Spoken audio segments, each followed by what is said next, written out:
नमो देव्यै महादेव्यै शिवायै सततं नमः। नमः प्रकृत्यै भद्रायै नियता प्रणता स्मतां।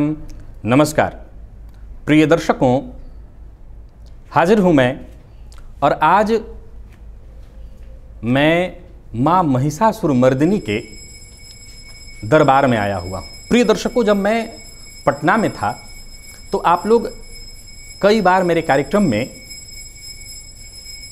माँ की तस्वीर देखते होंगे। इन्हीं की तस्वीर थी वो। मैं ये तो नहीं कहूँगा कि इनका आशीर्वाद मुझे वहीं के लिए था, सदैव से था।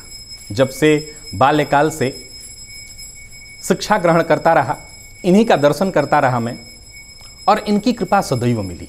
यहाँ तक कि जब मैं पटना में 8 साल वाराणसी से दूर रह करके बिताया तो माँ महिषासुरमर्दिनी की कृपा वहाँ भी मुझे प्राप्त होती रही। आज इनके दर्शन करिए। आज तक बैकग्राउंड में आप धूमिल सा इनका दर्शन आप करते होंगे, आज इनका दर्शन करिए। इनकी कृपा का मैं बखान कितना करूं। बस इतना ही कह सकता हूं कि अब तक जहां पहुंचा, जो किया, सब इनकी कृपा से, इनका आशीर्वाद सदैव मिला। हाजिर हूं मैं आपके सवालों का जवाब लेकर, यानी सवाल आपके, जवाब हमारे। एक से बढ़कर के एक जो प्रश्न आप सभी दर्शकों ने किए हैं, आइए उन प्रश्नों का जवाब देना प्रारंभ करता हूं अपने ज्ञानानुसार, अपने सामर्थ्यानुसार। प्रिय दर्शकों, ये माई का दरबार है और यहाँ भक्तजन दर्शनार्थी आते जाते रहेंगे। तो मैं नहीं चाहूँगा कि मेरे कारण किसी दर्शनार्थी का दर्शन बाधित हो। आप सभी माँ का दर्शन तो कर ही रहे हैं, मैं नहीं चाहता कि किसी दर्शनार्थी का दर्शन यहाँ बाधित हो। सो अगर मुझे दिक्कत होने लगेगी तो मैं फिर बाहर चले चलूँगा। लेकिन तब तक आइए एकाध प्रश्नों का जवाब मैं दे देता हूँ। ये मंजू शुक्ला जी का पहला प्रश्न है। इन्होंने पूछा है कि यदि घट विवाह के बाद विवाह किया जाए तो दुर्योगों का नाश हो जाता है। घट विवाह या विष्णु प्रतिमा विवाह किस लिए कराया जाता है?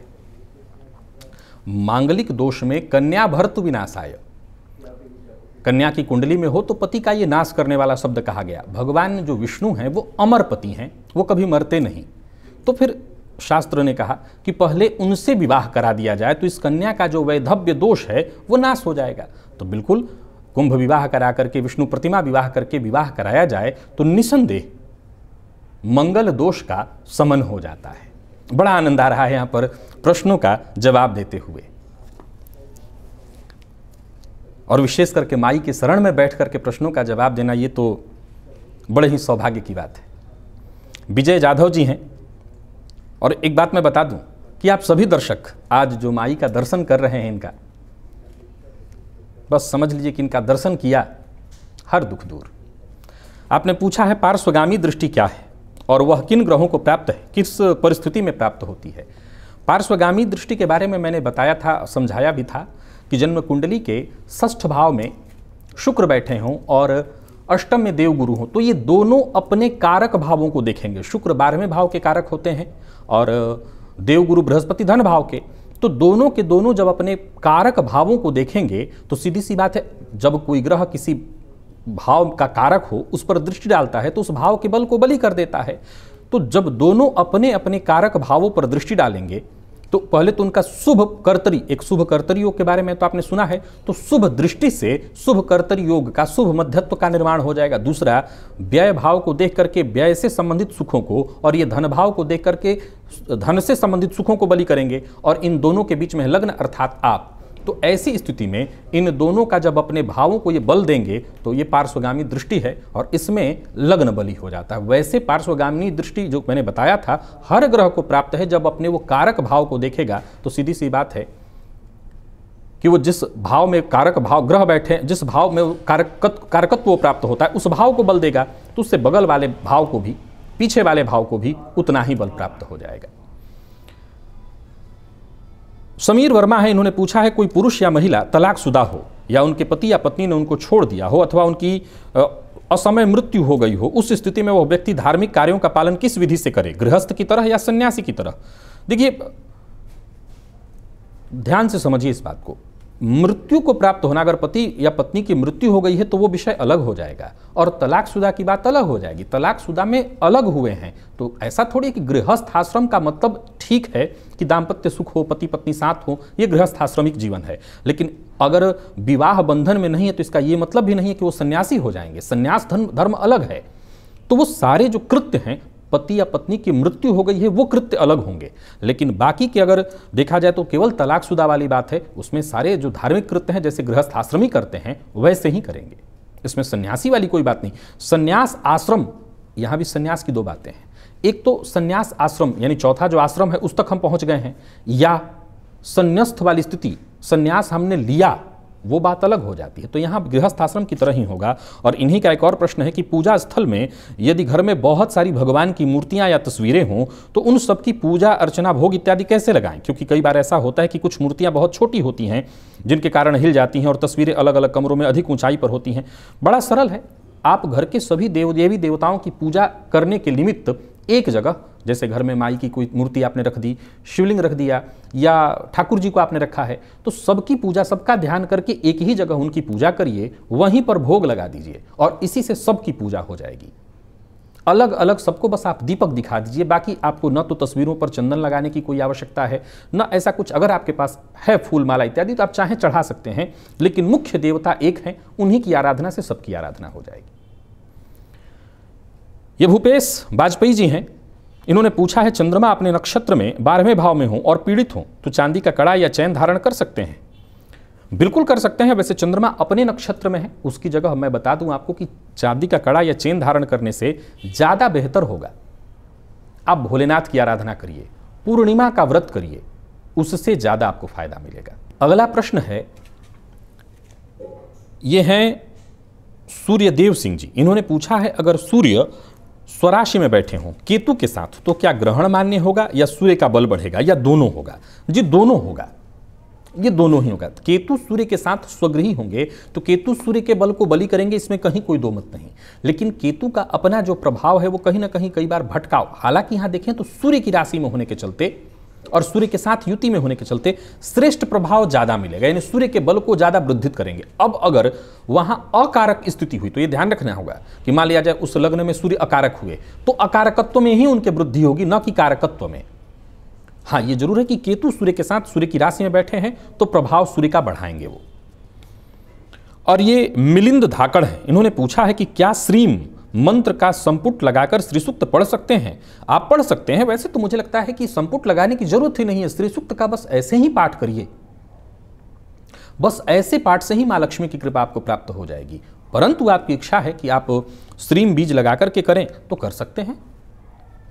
हर्षित श्रीवास्तव इन्होंने पूछा है कि क्या हम घर में वैदिक और तांत्रिक देवी देवता दोनों को साथ रख सकते हैं? देवी देवता वैदिक और तांत्रिक नहीं होते हैं। तांत्रिक देवी देवता क्यों होंगे, वो तो सब एक ही हैं। फिर भी अगर आपके मन में किसी को आप तांत्रिक समझते हो, जैसे भैरव जी को आप तांत्रिक समझते हो, या तंत्र मंत्र के किसी अधिष्ठात्री को आप जानते हैं जिनको आप तांत्रिक समझते हो, आप सबको एक साथ रख सकते हैं। वो सब एक ही हैं, अलग उसमें कुछ भी नहीं है, उसमें अलग कुछ भी नहीं है। वैसे मैंने बताया था ना कि इस कलयुग में दुर्गा सप्तशती से बड़ा तंत्र तो कोई है ही नहीं, सबसे बड़ा तंत्र है दुर्गा सप्तशती। फिर भी आपकी इच्छा हो, अगर आप किसी तांत्रिक देवी देवता को जानते हो या वैदिक को जानते हो, सबको एक साथ रख सकते हैं, कहीं कोई दिक्कत नहीं है। राहुल फुलसवा जी हैं, इन्होंने पूछा है कि नौमांस कुंडली में भी ग्रहों की दृष्टि मानी जाती है या फिर लग्न में ही मानी जाती है? नौमांस कुंडली में ग्रहों के बल को देखा जाता है, वहां भी योग बनता है, निसंदेह भी वहां भी दृष्टि को उसी तरह से देखा जाता है। जन्मांक और नौमांस, चंद्र कुंडली, सूर्य कुंडली, इन सभी का निरीक्षण एक समान ही होता है, तो वहां भी देखा जाएगा। प्रिय दर्शकों, मां के सामने जो है दर्शनार्थियों को रोका हुआ था, लोगों को आने जाने में बाधा हो रही थी, इसलिए मैं वहां से हट गया। उतने सारे प्रश्नों का जवाब हो गया, यही बहुत है। वहां तो बस दर्शन करना ही पर्याप्त है। चलिए अब अपने प्रश्नों की ओर चलते हैं। और अगला जो प्रश्न मैं ले रहा हूं, ये प्रश्न है संगीता खरे जी का। खड़गे, संगीता खड़गे हैं ये। इन्होंने पूछा है कि कुंडली में जो ग्रह उच्च या स्वगृही हो तो इस ग्रह से संबंधित चीज का दान करना चाहिए या नहीं, और जो ग्रह नीच है उससे संबंधित चीज का दान करें या नहीं। संगीता जी, इस प्रश्न का जवाब, वैसे तो मुझे लगता है कि आप पुरानी दर्शक हैं, आपके कई बार प्रश्नों को मैंने लिया है तो मैं जानता हूं। देखिए, इस प्रश्न का जवाब मैंने कई बार दिया है। लाल किताब ने इस बारे में सबको बताया कि किस ग्रह का दान करना है। अगर आपकी कुंडली में कोई ग्रह उच्च राशि में है तो उसका दान मत करिए, क्योंकि उसकी शक्तियों को आप दान कर देंगे, और कोई ग्रह नीच का है तो उसका दान मत करिए। सामान्यतः इस विषय से मैं कभी भी संतुष्ट न हुआ हूं और न इसके बारे में मैंने कभी किसी को कहा, परंतु मैं समझा सकता हूं आपको, जरूर समझिए इस विषय को। सपोज एक उदाहरण, भगवान न करे किसी का भी, आप अपने पर उदाहरण ले नहीं सकते, किसी के भी 2 बच्चों की कल्पना करिए। हम क्या करते हैं, नियम तो यही बताया गया ना कि उच्च ग्रह का दान मत दो, नहीं तो उसकी शुभता चली जाएगी, और नीच ग्रह का दान देना है क्योंकि उसकी अशुभता हमें बांटनी है। हमारे दिमाग में जब हम नीच ग्रह का दान करते हैं तो क्या होता है कि उस ग्रह का जो दुष्प्रभाव है हमने उसका दान कर दिया। हम यही सोचते हैं, ऐसा कोई नहीं होगा ये कहेगा कि नहीं हम नीच ग्रह का दान करते समय ऐसा दिमाग में नहीं रखते, यही दिमाग में रखते हैं। अब सवाल एक खड़ा होता है कि एक ही मां के 2 बच्चे हैं और उन दोनों बच्चों में एक किसी भयंकर बीमारी से ग्रसित है।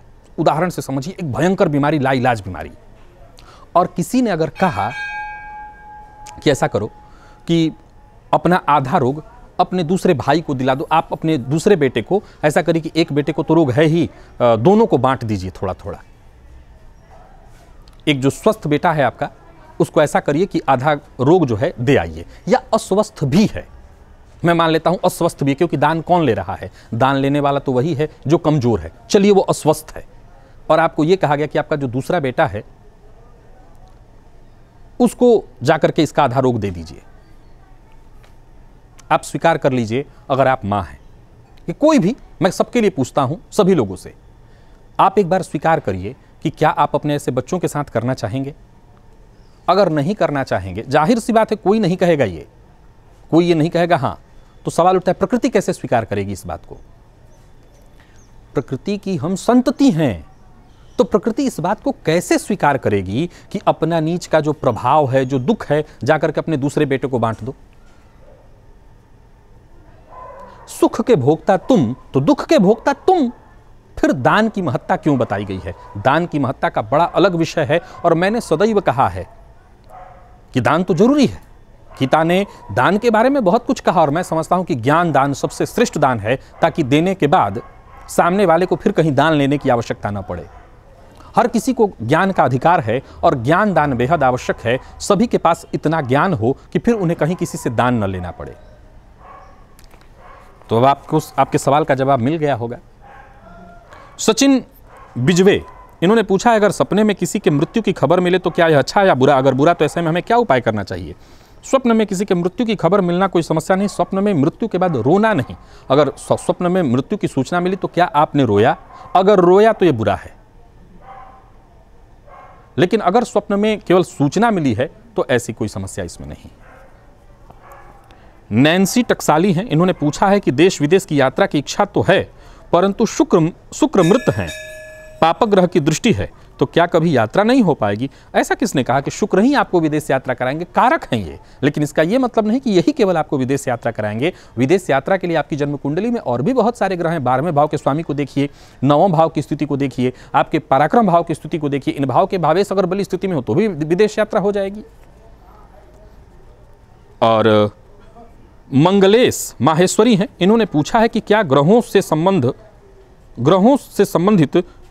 ग्रहों का संबंध नक्षत्रों की स्थिति पर भी किया जाता है। बिल्कुल किया जाता है। ग्रहों का संबंध नक्षत्रों से ही होता है, और नक्षत्रों के संबंध से ही फिर आगे राशि और बाकी चीजों का विवरण बनता है, तो नक्षत्रों से ही सब कुछ है। और वैदिक ज्योतिष का तो जो प्राच्य ज्योतिष का जो विज्ञान है वो पूरी तरह से नक्षत्र आधारित ही है। राशि की जो चर्चा हुई है वो बाद में आई है। नक्षत्र ही हमारे वैदिक ज्योतिष का स्तंभ रहा है। नक्षत्र पर ही ग्रहों को देखा गया है। नक्षरति इति नक्षत्र और गच्छति इति ग्रह, जो जिसका क्षरण न हो वो नक्षत्र है। राजदेव हैं, इन्होंने पूछा है कि शनि बुध ग्रह के मित्र हैं, फिर क्यों हम शनि के रत्न बुध की उंगली में पहन नहीं सकते। सवाल उठता है कि हम क्यों पहनेंगे। पहला सवाल तो यही है आपसे, आपके पास जब भगवान ने शनि बुध के लिए अलग से उंगली बनाई हुई है तो आप शनि की उंगली में बुध का रत्न क्यों धारण करेंगे हैं? जब आपके पास ऑलरेडी आपका स्थान एक जगह बना हुआ है तो आप किसी के और स्थान में जबरदस्ती क्यों जगह लेना चाहते हैं? सबका अपना अपना स्थान निर्धारित है, आप अपने स्थान में रहिए। तो बुध का स्थान जब कनिष्ठिका उंगली का बनाया हुआ है तो मध्यमा उंगली में जबरदस्ती क्यों बुध का रत्न आप धारण करेंगे? मित्र होने से कोई मतलब नहीं है। ऐसा नहीं है कि शुक्र का रत्न कैसे धारण नहीं कराया जाता, हीरा धारण कराया जाता है, लेकिन क्या होता है कि उसमें दिक्कत होती है अंगूठे में। अब अंगूठे में हम रत्न धारण नहीं करा सकते, तब उसके लिए जरूरत पड़ने पर मजबूरी वशात हमें या तो तर्जनी का या मध्यमा का हमें सहारा लेना पड़ता है। चलते हैं आगे, और आगे है पायल साहा। इन्होंने पूछा है कि शुक्ल पक्ष की अष्टमी के चंद्रमा को क्या कहना चाहिए, शुभ ग्रह या पाप ग्रह? जी निसंदेह शुभ ग्रह। और पद्मालय पात्रा ये पूछे हैं कि सूर्य शुक्र युति होने पर दिया नहीं जलाना चाहिए, ऐसे सुनने को मिलता है, तो फिर क्या देकर भगवान को की पूजा करें जिनकी कुंडली में सूर्य शुक्र युति हो? देखिए, आपको तो कम से कम सुनने को भी मिला, मुझे सुनने को भी नहीं मिला है। अब सुनने को ही नहीं मिला तो मैं इसका क्या जवाब दूं? सूर्य शुक्र की युति से दिया का क्या लेना देना? अब पता चला कि जिनकी कुंडली में सूर्य शुक्र की युति हो अंधेरे में फिर रहें, ऐसा कुछ नहीं। और जाह्नवी राठौर हैं, इन्होंने पूछा है कि सुबह से दोपहर 12 बजे के बाद तक पूजा चले तो क्या दोष होता है? मैंने सुना है कि 12 बजे के बाद भूत की पूजा शुरू हो जाती है तो पाठ का फल उनको मिलता है। नहीं, जो पूजन काल प्रातः काल से चल रहा है उसके लिए ऐसा कुछ विधान नहीं है, वो बिल्कुल चलता रहेगा। फिर रात्रि की अगर हम बात करें तो जैसे कोई विशेष रात्रियां हैं, जैसे शिवरात्रि इत्यादि इत्यादि, उनमें तो रात्रि में ही होगी। लेकिन जैसा आपने कहा कि सुबह से चल रही है तो रात्रि भर चले, जैसे कई बार रामचरितमानस का अखंड पाठ होता है तो रात्रि में ही होता होगा, तो ऐसा कोई उसमें नहीं कि उसको भूत को चला जाएगा। अब ये देखना होगा कि रात्रि में ही कोई पूजन आपने शुरू किया, मध्य रात्रि में, तो उसका विधान है या नहीं है, कोई विशेष समय है या नहीं है, किस समय में आपने रात्रि काल में कोई पूजन शुरू किया है या पाठ शुरू किया है, ये जरूर देखना होगा। लेकिन ऐसा नहीं है कि कोई पूजा सुबह से चली आ रही है और उसका फल भूत को चला जाएगा, ऐसा कोई विधान नहीं। और ये है गौरव शर्मा, इन्होंने पूछा है जब सब कुछ होना विधि का विधान ही है तो हमारी इच्छा शक्ति का क्या महत्व है? देखिए, हमारी इच्छा शक्ति भी विधि के विधान में ही तो है। क्या लगता है आपको, हमारी इच्छा शक्ति विधि के विधान से अलग है? या यूं कहें कि हमारी जो इच्छा उत्पन्न हो रही है, हमारे मन में जो इच्छा उत्पन्न हो रही है, वो भी तो विधि का विधान है, तभी तो वो इच्छा उत्पन्न होगी। नहीं तो ऐसी इच्छा उत्पन्न ही कहां हो सकती थी। तो सब कुछ विधि का ही विधान है। और फिर रही बात हमारे इच्छा शक्ति के महत्व की, प्रकृति ने कुछ सोच करके ही तो मनुष्यों को विवेक दिया है, नहीं तो वो हमें भी पशुओं की तरह ही रखते ताकि हम सोच ना सके। सोचने की क्षमता प्रकृति ने हमें प्रदत्त की, इसका मतलब वो चाहती थी, प्रकृति चाहती है कि हम सोचें, हम कल्पना करें, हमारी चाहत हो, ये प्रकृति चाहती है। नहीं तो वो कभी सोचने की क्षमता हमें देती ही नहीं, हमें कभी बुद्धिमान या विवेकवान वो बनाती ही नहीं। प्रकृति ने बनाया, इसका मतलब उसकी ये चाह है कि हम सोचें, हम विचार करें, हम कल्पना करें, हम चाहत करें, ये प्रकृति चाहती है। और दीपक जी हैं, अगर इन्होंने पूछा है अगर नया घर बनाया हो तो उस घर के मंदिर में मुख्यतः किन भगवान की मूर्ति या फोटो स्थापित करें और किस तरह से स्थापित करें, क्रम इन्होंने पूछा है। और आगे पूछा है कि क्या घर में स्फटिक का कछुआ रख सकते हैं, रखें तो इससे क्या लाभ है? बस स्फटिक का रखा है घर में, इसको भी शुभता का प्रतीक माना गया है। भगवान श्री हरिनारायण कच्छप अवतार में थे, और ठीक है, आप घर में अगर रखते हैं कछुए को तो बल्कि बहुत अच्छा है, लोग रखते हैं लक्ष्मी कृपा प्राप्ति हेतु, इसको आप जरूर रखिए।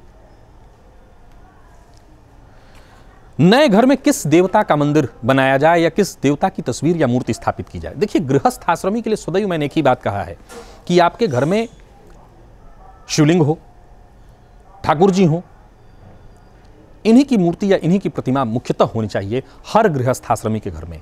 हनुमान जी की भी मूर्ति रखने में एक बार को सोचना पड़ेगा, लेकिन इनकी मूर्ति रखने में कोई दिक्कत नहीं। गणेश जी की मूर्ति, लक्ष्मी जी की मूर्ति आप रखिए। तो मुख्यतया कोई एक मूर्ति तो घर में अवश्य हो, बाकी तस्वीर आप जिनकी चाहें लगाएं, चाहे वो गणेश जी की लगाएं, लक्ष्मी जी की लगाएं, जिनकी आपकी श्रद्धा इच्छा आप किसी की लगाएं, लेकिन मूर्ति के रूप में या तो गणेश लक्ष्मी जी की मूर्ति या ठाकुर जी को रखें, शिव जी को रखें, शिवलिंग रखें, ये घर में अवश्य होना चाहिए। घर के सदस्य इनकी नित्य पूजा अवश्य करें, ये बेहद आवश्यक है। तो प्रिय दर्शकों, इतने ही प्रश्नों को लेकर के आज उस अद्भुत जगह पर मैं आप सबको लेकर के गया, जिनके दर्शन करते करते मैं यहाँ तक पहुँचा हूँ, जिनकी कृपा मुझ पर सदैव है और हमेशा रहेगी, ये तो मुझे पता है। तो आप भी उनके दर्शन किए, और दर्शन करके मैं समझता हूँ कि बाकी सवालों के जवाब से जो आनंद आया हो ना आया हो, माई के दर्शन से तो जरूर आया होगा। आज के लिए बस इतना ही, इजाज़त दीजिए, पुनः मुलाकात होगी। तब तक के लिए नमस्कार।